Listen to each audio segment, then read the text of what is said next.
창세기 17장 1절에서 5절까지 같이 읽겠습니다.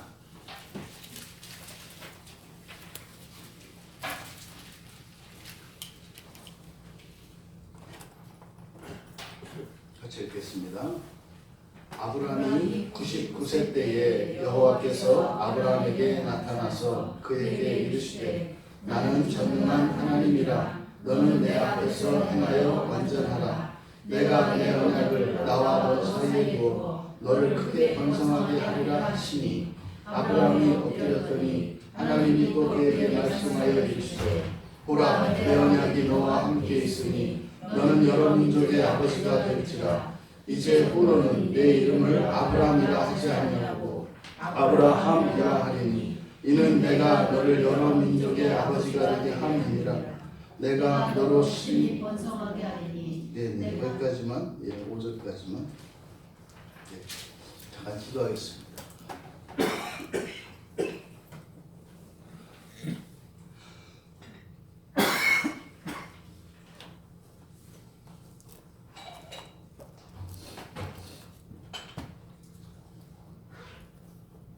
하나님,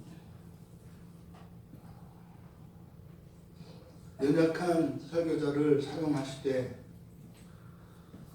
오직 진리만을 성령께서 사랑하시는 주의 백성들에게 들려지게 하시고 그 진리의 말씀으로 말미암는 영원한 생명이 이 자리에 참석한 사랑하는 주의 백성들 모두에게 공급되게 하옵소서. 그리고 단 한 사람도 예외 없이 그 생명의 말씀의 열매가 저희의 심령과 삶 가운데 풍성하게 맺히게 하옵소서. 감사하며 예수님의 이름으로 기도하옵나이다. 아멘. 주일 예배 참석하신 여러분들을 주님의 이름으로 축복합니다. 하나님께서 예배하신 그 신령한 은혜와 복이 여러분들의 이 한 주일의 삶 가운데 또 여러분의 평생에 부어지기를 바랍니다. 하나님을 만난 사람, 그러니까 요즘 말로 하면 예수를 믿는 사람이죠. 예수를 믿는 사람. 예수를 믿는 사람은 매일매일 이렇게 인생을 살아갑니다. 그런데 두 가지 선택밖에 없다. 하나님께 더 가까이 나아가는 삶, 그리고 하나님으로부터 멀어지는 삶. 그것은 어떤 행동이나 어떤 일들을 말하는 것이 아닙니다. 똑같은 일을 해도 하나님 앞으로 나아가는 인생길이 있고 똑같은 일을 해도 하나님으로부터 멀어지는 길이 있습니다. 우리의 일주일의 일상이 그렇게 많이 다르진 않죠. 약간씩 차이는 있을지 몰라도 대략 비슷합니다. 근데 한 주일 한 주일을 우리가 뜯어서 놓고 보면 어떤 주일은 하나님을 향하여 나아가는 삶이고 또 어떤 한 주일은 하나님으로부터 멀어지는 삶이라는 것을 우리가 알 수 있습니다. 똑같은 일을 반복하는데 그래요. 그러니까 사실 그리스도인의 인생은 하나님 앞으로 나아가고 물러서고 하는 이 일의 연속이죠. 그런데 하나님 앞으로 나아가는 삶과 하나님 앞으로 멀어지는 그것을 우리가 이제 떠돌이의 삶, 예배자의 삶 이렇게 이야기했는데 아브라함의 경우에 하나님을 만나고 나서 하나님으로부터 멀어지는 떠돌이의 삶을 사니까 인간도 망하고 인생도 망하고 세상 일들도 꼬이더라. 이거는 이제 성경의 가르침입니다. 그래서 막장에까지 다다르죠. 자기 아내를 내어주는 끝난 겁니다. 신앙도 버리고 명예도 버리고 아내도 내어주는 인생 막장까지 간 겁니다. 더 이상 내려갈 자리도 없습니다. 그때 하나님께서 나타나셔서 회복시켜 주시고 다시 살아갈 힘을 주십니다. 그것이 이제 12장 끝에서 창세기 12장 끝에서 하나님께서 이렇게 일방적으로 은혜를 주셔서 마치 심장이 멎어 있는 사람을 119 구급대원에 나와가지고 심폐소생술을 시켜서 다시 심장을 뛰게 한 거죠. 그렇게 하고 나서 이제 하나님이 주신 그 은혜 먹고 살만하지 않습니까? 그래서 그것을 가지고 이제 잘 먹고 잘 삽니다. 그게 창세기 13장의 얘기예요. 근데 우리가 13장의 이 얘기를 보면 거기 문제가 생겨요. 창세기 13장에서. 창세기 13장에서 문제가 이 갈등이 생기는데 그게 뭐냐면 소유가 많기 때문입니다. 아브라함과 아브라함의 조카인 롯의 목동들이 자꾸 자리 싸움을 해요. 이 풀 가지고 샘 가지고 자꾸 싸움을 한다고요. 그래서 싸움이 자꾸 일어납니다.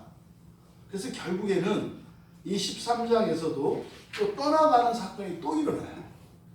12장에서 하나님을 만나고 떠났지 않습니까? 근데 12장에서 떠나갈 때는 가나안 원주민들 그들에 대한 두려움 때문이었고 또 거기다가 그런 두려움을 가지고 떠나기로 하니까 어떻게 해요? 이제 기근이 온다고요.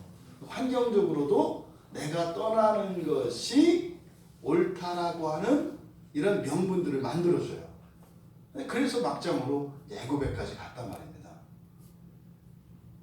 그래서 하나님이 살려주시고 재산도 주시고 힘도 주셔서 다시 인생을 허락해 주셨는데 이제 이번에는 많아서 문제예요. 많은 것 때문에 여기서 이제 갈등이 일어나요. 그리고 또 떠납니다. 그런데 차이점은 이번 13장에서 떠났을 때 12장에서 떠난 것과 차이는 하나님께 제단을 쌓는 일이에요. 그러니까 장소를 옮기긴 옮겼는데 여전히 제단이 함께하죠. 그러니까 떠났지만 떠난 게 아니지요. 이게 떠나지 않는다, 하나님 앞에 있는다라는 게 그대로 사는 게 아니라고요. 분명히 그 안에는 번성하게 하시는 하나님의 복이 있기 때문에 이런저런 변화도 있고 이동도 있습니다. 근데 중요한 것은 뭐예요? 하나님과 함께죠. 그래서 13장에서 그렇게 여호와의 제단을 쌓아요. 그리고 나서 그 12장에서 이동한 것과 13장에서 이동한 것 사이에 아브라함에게 어떤 변화가 일어났는지를 가르쳐주는 게 창세기 14장이에요. 12장에서는 이동을 해서 다 버리지 않습니까? 무서워서 도망갔지 않습니까? 근데 14장에서는 조카를 구하기 위해서 이제는 적진으로 뛰어듭니다. 가나안 그 원주민들이 두려워서 도망가던 아브라함이에요. 심지어는 자기 아내를 내주던 아브라함이에요. 그런데 이제는 누구를요? 조카를요. 만약에 아내가 그랬다면 이거는 뭐 상상을 초월하는 그런 일을 했겠죠. 그러니까 아내보다 못한 조카도 이제는 목숨을 걸고 구하러 가는 사람이 됐어요. 원수들이 두려운 것이 아니라 이제는요 목숨을 걸고 가는 사람이 됐다고요. 그러니까 이 지금 12장과 13장에서 똑같이 이동하고 옮겼지만 그 여호와의 제단을 쌓는 그런 삶에서의 차이점과 함께 아브라함이라고 하는 이 사람 안에 일어난 엄청난 변화를 성경은 이야기하고 있다 이 말입니다. 그런데 이제 14장에서 그렇게 승리하고 돌아오는 중에 굉장히 중요한 구속사적인 사건이 일어납니다. 이제 멜기세덱이라고 하는 사람을 만나는 거예요. 멜기세덱은 신비의 인물이거든요. 평강의 왕, 평화의 왕이라고 되어 있는데 하나님의 제사장이라고 소개되어 있습니다. 근데 아브라함이 가서 조카를 구해가지고 돌아올 때 여러분 여러분도 그러지 않아요? 평소에 못하던 일을 잘 마치고 이렇게 돌아올 때 뿌듯하지 않아요? 아, 이 자식 좀 컸구나. 뭐 이런 의젓함, 이 만족감이 자기 만족감이 있다고요. 아브라함이 분명히 그랬을 겁니다. 전쟁에서 이기고 말이죠. 전리품을 챙기고 조카 롯을 구해가지고 딱 돌아온다고요. 그러니까요. 분명히 뭐 하나님 은혜에 대한 감사가 있었는지 어쩌는지 모르겠어요. 근데 좋았을 것이면 틀림없어요. 어쩌면 죽을 각오로 갔었기 때문에 사실은 이 승리가 확실한 것은 아니었을 겁니다. 수적으로도 매우 열세고요, 사실은. 그런데 멜기세덱이 나타난 거예요. 그리고 멜기세덱이 그렇게 승리해서 전리품을 챙겨서 개선가를 부르고 돌아오던 아브라함을 축복합니다. 그리고 나서 아브라함에게 이 승리의 원인이 바로 하나님이시라는 것을 가르쳐줘요. 근데 아브라함이 여기에서 반응을 합니다. 그렇구나. 그리고 나서 자신이 챙겨온 전리품의 10분의 1을 드립니다. 이게 이제 11조의 기원이 되는 거예요. 보세요. 가져온 전리품은 다 자기의 것이거든요. 근데 그거를 10분의 1을 드려요. 그리고 나서 뒤에 일어나는 사건을 보면 롯이 살던 그 성이 소돔성인데 그 소돔성 왕에게 사실 그렇잖아요. 가가지고 그 나라 소돔성 주민들을 다 되찾아서 왔으니까 오히려 소돔성 왕에게도 상을 받아야 되잖아요. 그죠? 그런데 모든 것을 전리품을 그냥 주어버립니다. 아브라함이. 일체 하나도 갖지 않아요. 그 엄청난 변화가 일어난 거죠. 그리고 나서 어떻게 해요? 난 하나님께만 받겠다. 난 하나님께만 된다. 이게 우리가 가끔 은혜를 갖고 믿음이 꽉 찼을 때 다 줘도 겁이 안 날 때가 있어요. 일이 막 틀어져도 겁이 안 나요. 괜찮아. 이거 하나님이 다 알아서 하셔. 근데 옛날에 돈 가지고 살 때보다 없이 사는 게 더 잘 사는데 이게 아는 사람만 알죠. 이런 용기가 생긴단 말이죠. 그렇게 멋들어지게 딱 주고 나온다고요. 그리고 15장에서 환상 중에 여호와께서 말씀을 하세요. 그리고 언약을 맺어요. 요 14장과 그러니까 지금 13장에서부터 14장, 15장 언약으로 이어지는 이 과정을 여러분들이 잘 보셔야 돼요. 12장에서 망했잖아요. 아브라함이. 하나님이 다시 인생을 주셨잖아요. 어떻게 해요? 잘 살았다고요. 잘 살았어요. 이렇게 하나님 앞에서. 하나님 앞으로 나아가는 삶을 살았어요. 그러니까 나중에 어떻게 해요? 이까짓 것도 필요 없네. 하나님만 있으면 되네 하고 내주는 아주 멋진 그런 모범을 보여줬다고요. 그리고 나서 15장에서 이제 하나님이 나타나셔가지고 두 가지 약속을 주세요. 이제 자식이 없는 아브라함에게 아들을 주겠다. 자식을 주겠다는 약속. 그리고 땅을 주겠다는 약속. 근데 여기서부터 약간 금각이 시작해요. 전에는 그냥 하나님이 말씀하시면 네 하고 이렇게 따르던 아브라함이 이제 머리가 좀 컸어요?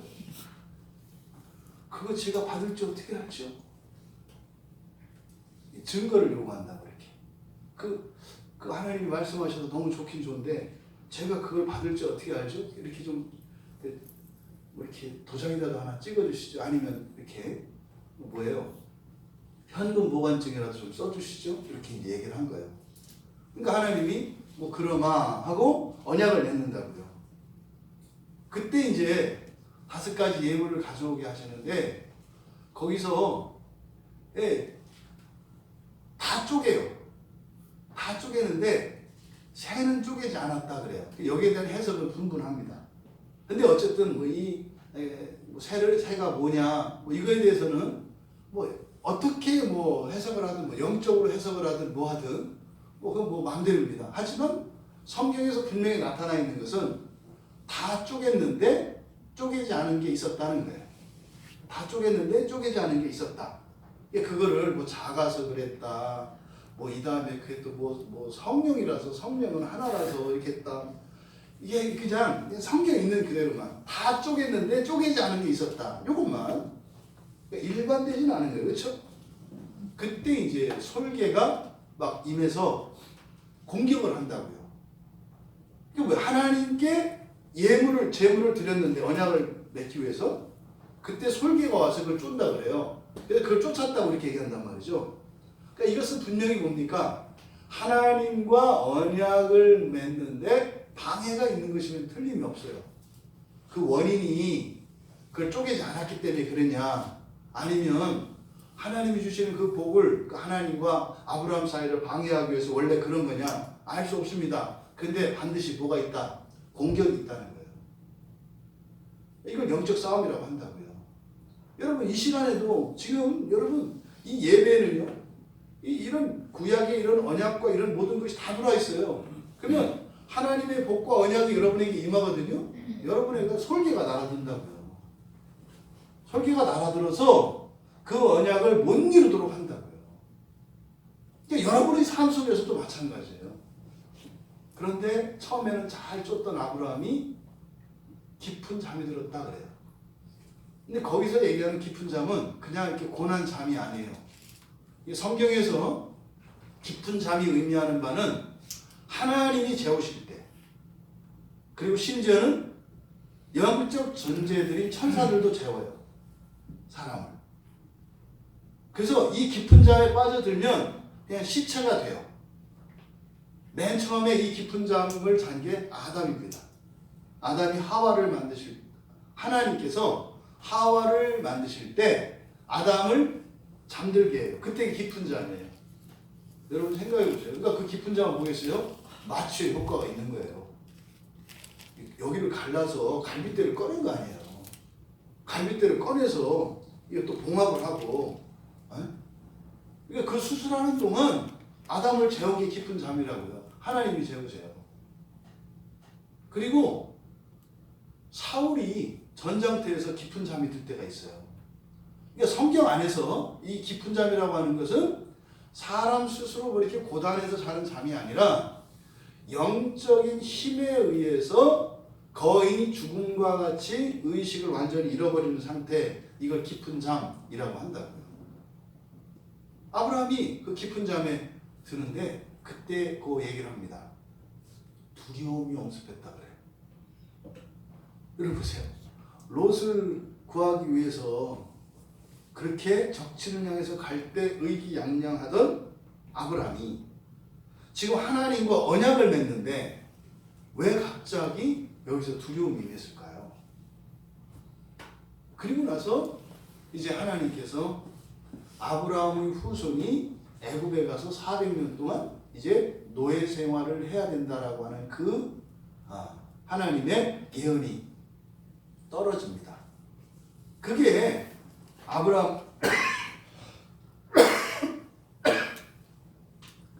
아브라함이 전쟁을 마치고 잘 수행한 아브라함에게 하나님께서 언약을 맺기 위해 오셨을 때 일어난 일입니다. 그런데 그때로부터 또 이제 일이 틀어지기 시작하는 거예요.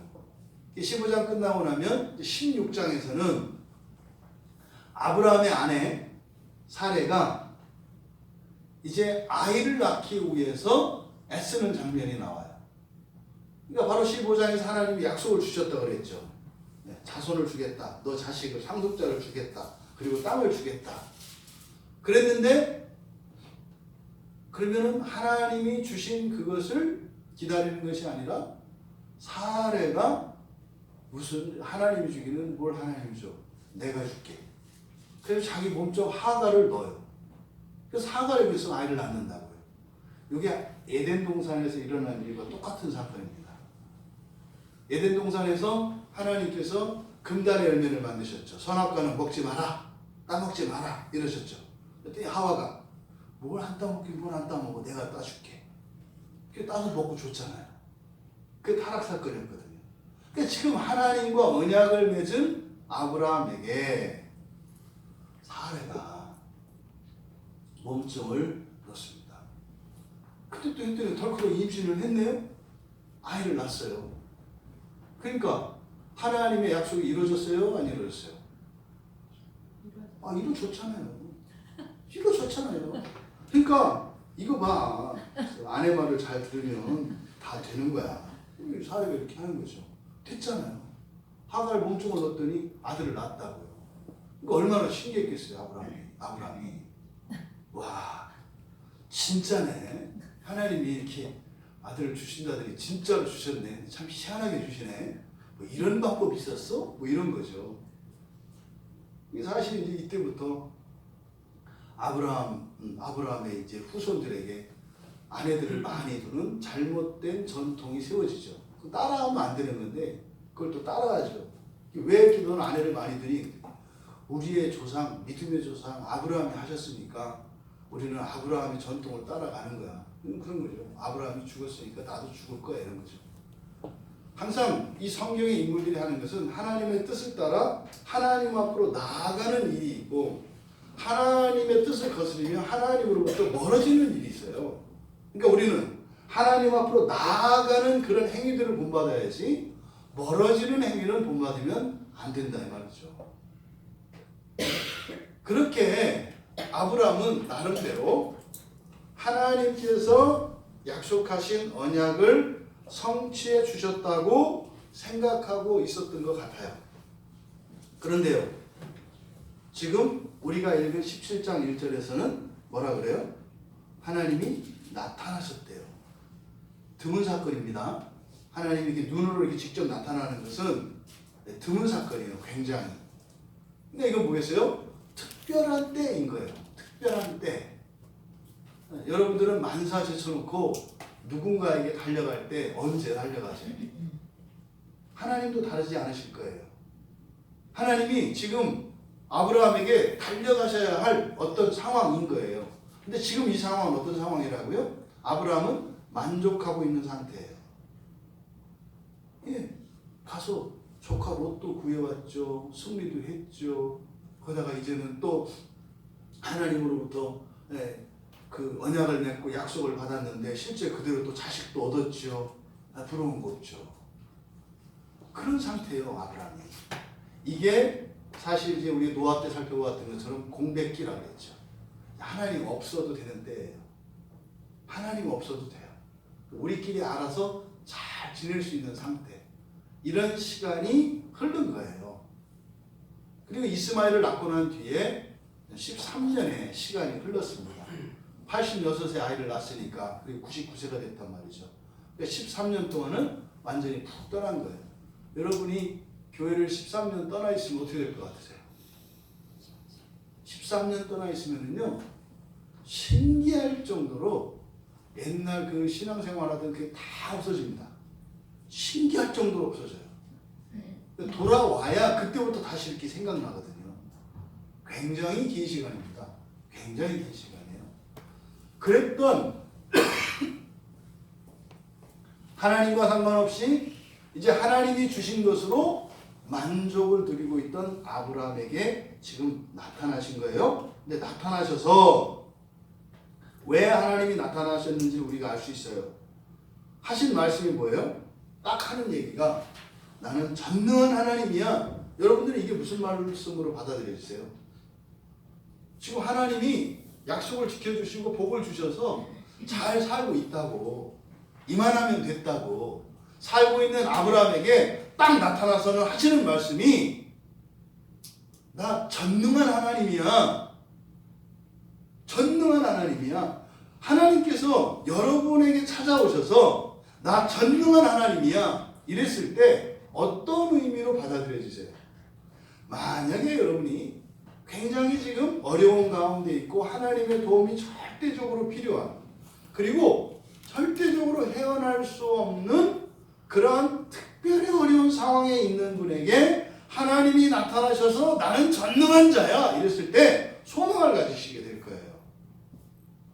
와, 맞아, 하나님이 도와줄 수 있지 이랬을 거예요.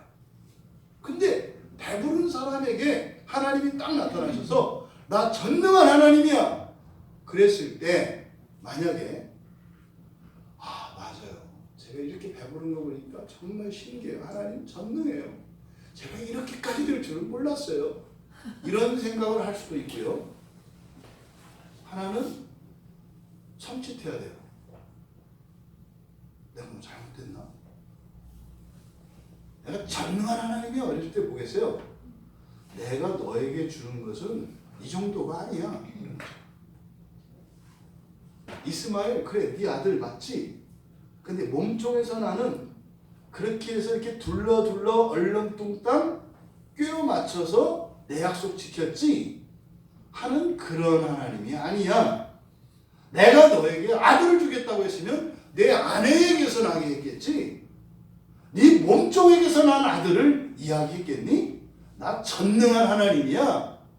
나는 내 아내의 몸속에서, 내 아내의 배에서 내 아들을 낳게 하는 하나님이지 그거를 대타로 데려다가 이렇게 하는 하나님이 아니야. 여러분 인생이 만족스러우세요? 그럴 때가 있어요. 그때 여러분들이 말씀을 되뇌어 보세요. 하나님이 전능하신 하나님이시래요. 여러분들이 그어놓은 어떤 한계 아래에서 억눌려 사는 사람이나 또 나름대로 여러분들이 어떤 성취를 이루고 만족 가운데 살아가는 사람이나 하나님의 전능하심은 한계와 경계가 없다는 것이에요. 그리고요, 질적으로 완전하다는 것이에요. 이만하면 됐다? 그런 거 없어요. 하나님께는 완전해야 합니다. 이렇게 전능하신 하나님으로 계시하신 하나님께서 이어서 하시는 말씀이 뭐예요? 너 내 앞에서 행하여는 걸어가라 이 말이에요. 너 내 앞에서 걸어라. 보겠어요? 내 앞에서 살아라 이 말이에요. 내 앞에서 살아라. 그리고 완전해라. 완전 알러지 있으시죠? 그래서 완전하라는 것은 100점 맞아라 이 말이 아니에요. 그러니까 이 완전이라고 하는 것은 분량을 전제합니다. 그러니까 병아리의 완전과 어미닭의 완전은 다르죠. 신앙으로 말하면 이제 막 예수 믿고 나온 사람의 완전과 정말 하나님의 놀라운 은혜들을 체험하고 아주 오랫동안 경건하게 살았던 사람들의 완전은 다르지요. 그러니까 이 완전이라는 것은요, 상대적인 거예요. 이 완전이라는 말 앞에는 그 존재에 대한 전제가 있다고요. 그러니까 완전하라 라고 하는 것은 사실 뭐겠어요? 다워라 이 말이에요. 합당하게 너 다워라 이 말입니다. 다워라. 그래서 완전하라는 것은 모든 면에서 모범적으로 잘해라 이런 게 아니에요. 그렇게 다워라. 여러분 생각해 보세요. 결혼하기 전에 혼자 이렇게 그저 나만 위해서 부모님들에게 용돈 다 쓰고 내가 하고 싶은 대로만 하고 살던 청년들이 결혼을 하고 나면 결혼을 하고 나서도 그렇게 살면 되겠어요? 그러면 안 되죠. 어떻게 해요? 서로 양보하고 서로를 위해주고 그렇게 하면서 살아가야 되는 거죠. 그러니까 결혼 전과 같이 결혼 후에도 똑같이 살려고 그러면 안 되죠. 이 완전하라고 하는 것은 상황과 그 사람의 존재, 신분에 따라서 다 달라지는 겁니다. 그러니까 하나님께서 지금 갑자기 나타나셔서 나 전능한 하나님이야 이러더니 너 내 앞에서 살아. 그리고 너 완전하게 살아. 이렇게 말씀하셨을 때 아브라함에게 문제가 있는 거죠. 문제가 있는 거예요. 근데요, 여러분, 아브라함은 지금 인간적으로 문제가 없는 상태입니다. 다 이룬 상태예요, 다. 자식도 생겼고, 재산도 있고, 이제 모든 게 다 평화로운 상태라니까요. 근데 그런 아브라함에게 하나님이 너 문제 있다. 이렇게 말씀하시는 거예요. 그런데 참 이상하잖아요, 이 장면이. 언약이라는 게 뭡니까? 앞에 이제 15장에서 우리가 15장에서 언약을 맺을 때 언약을 맺었던 이유는 뭐라고 했어요? 아브라함이 증표라고 그랬죠. 하나님이 나한테 자식 주고 땅 준다고 하는 증표를 주세요. 그거를 맺은 게 언약이에요. 계약서거든요. 그러면 복을 주는 건 누구예요? 하나님이에요. 복을 받는 건 누구예요? 아브라함이에요. 그러면 언약이 이행되도록 촉구해야 되는 사람은 누구예요? 복을 받는 아브라함이죠, 원래. 원래는 복을 받는 아브라함이 복을 주시는 하나님에게 하나님 언약을 지켜주세요 이렇게 얘기해야 되는 거 아니에요. 근데 지금 여기는요 반대로 얘기하고 있어요. 하나님이 반대로 얘기해요. 그러니까 지금 어떤 거예요? 야, 너 복 다 받아. 제대로 받아. 똑바로 받아. 이렇게 얘기하는 거예요. 우리가 복음을 들고 나갈 때 그 딜레마가 있어요. 별로 어려움이 없는 사람들에게 예수를 전하기가 어려워요. 나름대로 이렇게 자족하고 행복을 느끼고 있는 사람들에게 복음이 잘 안 들어가요. 그러니까 그 말을 바꿔 말해서 뭐예요? 복음이 반드시 들어가야 될 사람인데 그런 상황에 복음을 안 받아들여. 그럼 어떻게 해야 돼요? 복음이 들어갈 수 있는 상황으로 바뀌어야 돼요? 아니면 복음이 달아나야 돼요? 하나님이 안 달아나요. 쫓아오시잖아요. 그러니까 복음은 반드시 전해져야 돼요. 그러면 어떤 일이 일어나야 돼요? 필요한 상황이 돼야 돼요. 예수 믿었다는 게요, 이 세상 사는 것만을 기준으로 보면 결코 좋지 않습니다. 이 세상 사는 것만 생각하면 예수 믿는 게 결코 좋지 않아요. 왜요? 만약에 하나님 앞에서 살지 않고 하나님 앞에서 합당한 삶을 살고자 하는 마음이 없어지면 어떤 일이 일어나요? 오히려 내가 하나님을 만난 것 때문에 인생이 꼬여요. 여러분 오해하지 마세요. 하나님을 만났다는 것이 하나님을 만나지 않은 사람들보다 이 세상을 살아가는데 세상적인 성공을 하는데 도움이 된다고 생각하시면 안 돼요. 되죠? 근데 그것보다 우선하는 조건이 있다니까요. 뭐예요? 하나님 앞에서 살아야 돼요. 그리고요, 온전하게 완전하게 살아야 된다니까요. 이것이 전제되면 네, 그렇게 됩니다. 하나님도 그게 소원이에요. 그 복을 주시기를 원하는 게 하나님도 소원이에요. 그래서 지금 아브라함에게 줬잖아요. 그래서 13장에서 제단을 쌓고 또 14장에서 가가지고 전쟁을 해서 죽음을 불사하고 조카를 구해오는 이런 변화가 일어났잖아요. 하나님 앞에서 살았잖아요. 그랬더니요, 또 다른 이제 언약이 주어지잖아요. 언약은 계속 갱신되는 겁니다. 약속은 계속 갱신돼요. 하나 줄게. 그리고 나서 보통 하나 받을 수 없는 상태예요. 그러면 연단을 거쳐서 하나 받을 수 있는 사람이 돼요. 그러면은 하나님이 다시 나타나셔요. 2개 줄게. 그리고 나서 2개에 대한 언약을 또 맺습니다. 그럼 또 그 2개 받을 사람이 되면 2개를 주고 3개의 언약이 나타납니다. 끊임없이 언약은 갱신되는 거예요. 계속 갱신되는 거예요. 근데 우리는요, 우리가 한계를 긋는다고 이렇게. 왜? 나는 욕심이 없어서. 나는 욕심이 없어서. 그러니까 천국을 모르면 중간에 멈춰 서게 돼 있어요. 많은 그리스도인들 가운데 부활을 믿지 않고 예수님이 다시 오실 것을 믿지 않는 사람들의 공통점이 있어요. 베드로가 변화산에서 이야기했던 그 말이에요. 여기가 좋사오니, 여기가 좋사오니, 나 요만큼만 유지하면서 그냥 살겠습니다 라고 하는 이 마음이 들어요. 이 세상에서 여러분들에게 하나님께서 복을 주세요. 성공하게 하시고, 재물도 늘어나시고, 자녀들도 주시고, 땅도 주시고, 기업도 주세요. 이거는요, 하나님 나라에 이르기까지 계속돼야 하는 거예요. 어느 정도 되면 우리는 개인적으로 충분히 만족한다고요. 근데 하나님 나라는 나 혼자가 아니에요. 내가 잘 돼야 되는 이유는 나 때문이 아니에요. 나 때문에 잘 되어야 되는 것은 아주 초보적인 겁니다.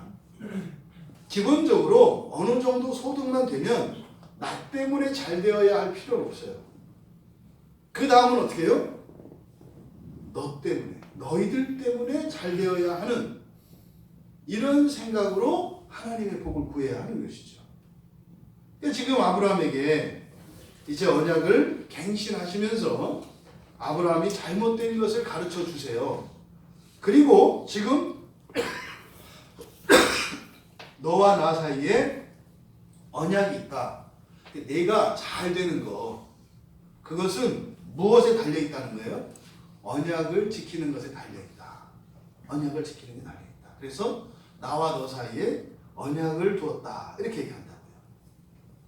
그러니까 여러분, 그 일을 잘해서 잘 되는 것이 아니라 하나님을 만난 사람들은요, 언약을 지킴으로 해서 하나님이 잘 되시게 해야 한다 이 말이에요.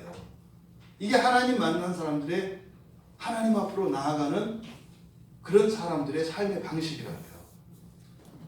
내가 잘 되기 위해서 내가 일하는 것이 아니라 내가 잘 되기 위해서 하나님 앞으로 나아가고 하나님이 나를 위해서 그 일들을 하시게 하는 것, 이것이 그리스도인들의 삶이에요. 이게 전달이 안 되는 거예요, 사람들에게. 네가 나에게로 온다면, 나는 너에게로 가겠다. 너에게로 가겠다는 것은 우리 인생을 책임지신다는 거예요. 그게 하나님 된다는 말이에요. 보십시오. 그렇게 말씀했더니 아브라함이 엎드렸대요. 동의한 거죠. 그러면서 내 언약이 너와 함께 있으니 너는 여러 민족의 아버지가 될지라. 여기서 우리가 좀 짚고 넘어가야 될 게 있는데, 아브람이라는 이름과 아브라함이라는 이름이에요. 여기서 지금 이름을 이제 바꿔주시거든요. 하나님께서 아브람을 아브라함으로. 그러니까 왜 아브람을 아브라함으로 바꾸셨을까? 이것은 앞서 말씀드린 것처럼 언약을 갱신시키기 위해서 새로운 인생을 살아가라는 말씀이에요. 그러면 히브리어에서 아브람이나 아브라함이나 뜻은 같아요. 이것을 이렇게 의미를 다르게 할 수는 없어요. 같아요. 다만 이걸 바꾼 것 뿐이에요. 부르는 호칭만. 그래서 원래 이 아브람이라고 하는 말은 아부가 아버지거든요. 아버지. 그리고 뒤에 나오는 림, 이게 이제 뭐죠? 명령한다, 뭐 결정한다, 뭐 이런 뜻을 가지고 있어요. 그러니까 아브람이라고 하는 이 말이 가지고 있는 그 의미는 결정자라는 의미를 가지고 있어요. 결정자. 근데 그대로 이것을 히브리어 단어로 이렇게 이야기하면 아브는 아버지고요. 이 람이라고 되어 있는 이것이 결정하다라는 말에서 나와 있는데, 결정하는 사람이니까 우리가 좋아하고 높이는 사람이죠. 그래서 거기에서 파생되어진 말들이 찬양한다, 높아지다, 존경하다, 뭐 이런 의미가 나와요. 그러니까 아브람 그러면 사실은 문자적인 의미로는 아버지를 찬양한다 이런 뜻이에요. 근데 아버지는 뭐 하는 사람이라고요? 결정하는 사람이라고요. 결정권자라고요. 주권자라고요. 그러니까 그 아버지는 하나님을 의미하겠죠. 그래서 아브람이라고 하는 이름은 원래적으로는 하나님을 찬양하라 뭐 이런 뜻이 돼요. 그런데 하나님께서 아브라함에게 뭐라고 하셨어요? 이제는 내가 너를 뭐하게 하겠다? 아버지가 되게 하겠다. 아버지가 되게 하겠다. 그러니까 아버지를 찬양하는 사람이었던 아브람이 이제는 어떻게 해요? 찬양을 받는 아버지가 되게 하겠다. 누구로부터? 여러 민족으로부터. 그래서 어떻게 해요? 믿음의 조상, 언약의 조상 이렇게 이야기를 하는 거예요.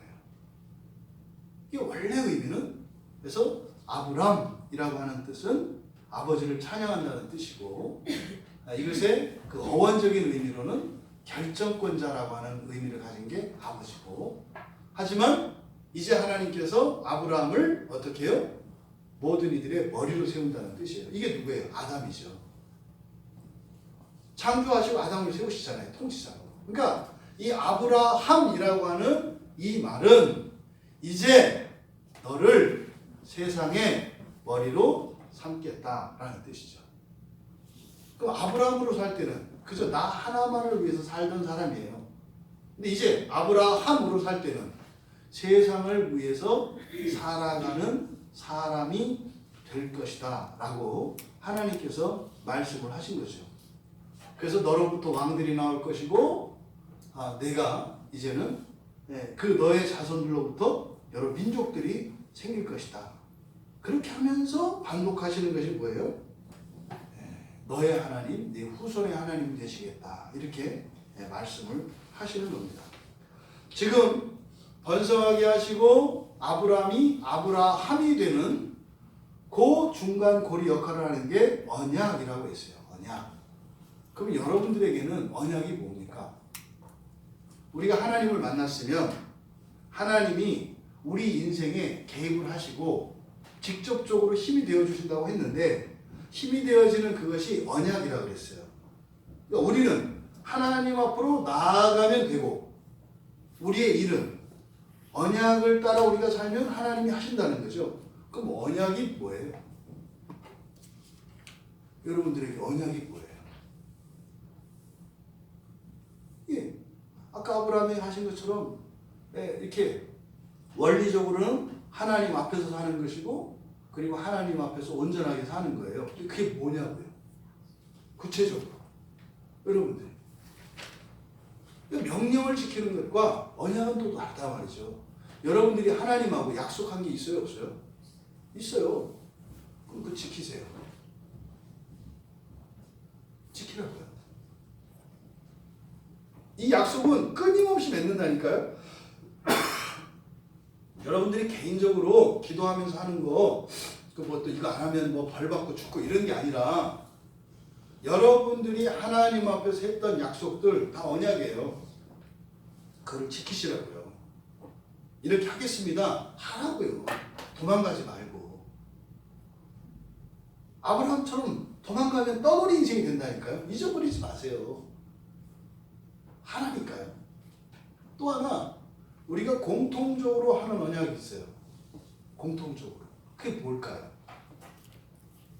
여러분 세례 받으셨죠? 세례 받을 때 여러분 서약하시는 거 기억나시나요? 세례 받을 때 서약해요. 그 언약이에요. 언약을 지키지 않으면 여러분들의 인생을 하나님께서 하나님께서 주시는 언약의 복은 아니에요. 언약의 복은 아니에요.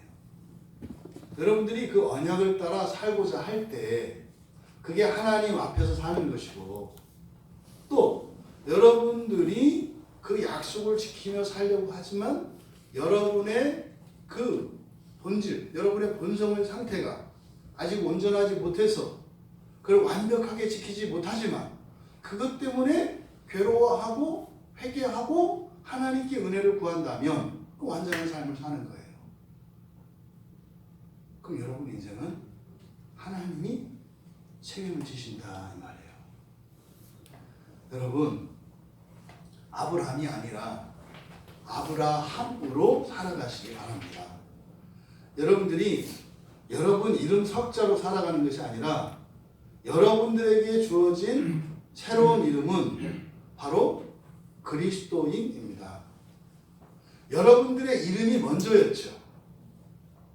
여러분들이 모태신앙으로 태어나도 여러분들 생각 여러분들의 이름이 먼저로 인식된다고요.